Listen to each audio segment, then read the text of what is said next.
എന്നാ പരിപാടി?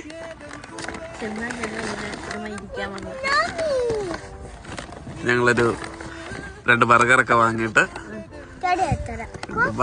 വാങ്ങി പിള്ളേരെയും കൂട്ടി എനിക്ക് നല്ല അടിപൊളി സ്ഥലമാണ്. ഞങ്ങളൊരു കാടാണോ ചോദിച്ചാൽ കാട്ടിലല്ല, എന്തുകൊണ്ട് കാടാണോ ചോദിച്ചാൽ കാടാണ്. ലച്ചുവിന് ഒനിയൻ റിങ്സ്, ഏവാങ്കൂട്ടന് ഒരു ബർഗർ. വ്യത്യാസമുണ്ട്. അവന്റെ എരിവില്ലാത്ത നമ്മുടെ എരിവുള്ള. എന്താ എഴുതിയിട്ടുണ്ട്? ഓഹോ, അടിപൊളി ബർഗറാണല്ലോ.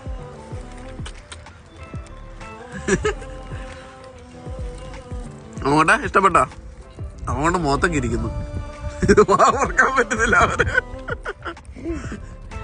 ലക്ഷ്മിക്ക് ഒനിയൻ റിങ്സ്. അവള് നോർമലി ഫ്രഞ്ച് ഫ്രൈസ്